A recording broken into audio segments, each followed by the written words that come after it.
Bonjour à tous, ici Andrea18. Aujourd'hui, on va parler de connexion à distance sur un serveur de type FTP ou de type WebDAV, avec une petite personnalisation qui sera le montage de ce serveur sur un disque dur virtuel.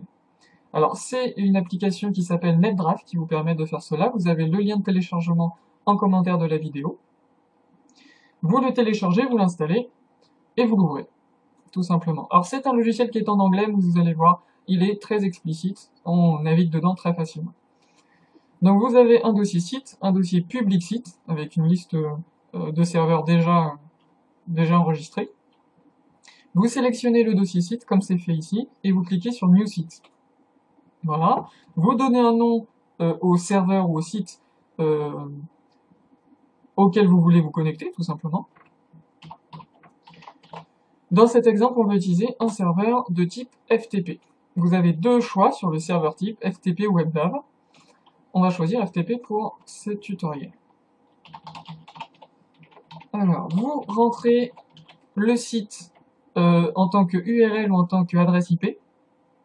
Vous rentrez le port, très important, n'oubliez pas, parce que l'FTP est en 21 par défaut et WebDAV donc 80 si je me souviens bien. Et une fois que vous avez rentré ces informations, vous choisissez la lettre du disque dur que vous voulez attribuer à ce serveur. Donc moi je vais prendre la lettre I. Et vous rentrez, soit vous faites Connect as Anonymous, donc connexion en tant qu'anonyme, ou vous rentrez les indications utilisateur et mot de passe pour vous connecter à ce serveur.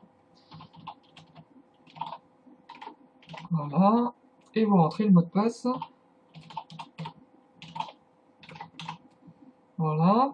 Vous choisissez si vous voulez vous loguer automatiquement quand le système démarre, donc votre Windows démarre automatiquement, ou lorsque le logiciel NetDrive démarre. Vous choisissez l'une des options, vous pouvez tout simplement n'en cocher aucune, et vous cliquez sur Save pour enregistrer cette configuration.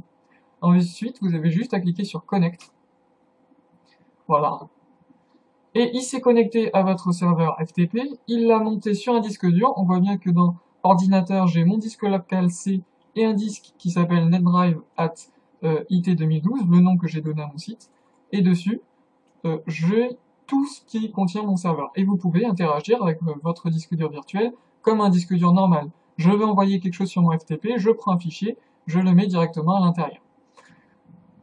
Voilà, c'est tout pour ce tutoriel. Une petite précision, il est normal que lorsque vous allez naviguer dans le disque virtuel qui contient votre serveur, lorsque vous ouvrez un dossier ou un fichier, ce soit plus lent qu'un dossier sur votre ordinateur, tout simplement parce qu'il faut qu'il se connecte, qu'il télécharge le fichier ou qu'il télécharge la liste des fichiers que contient le dossier, et vous l'affichez ensuite. Voilà, c'est tout ce qu'il fallait savoir pour utiliser ce logiciel.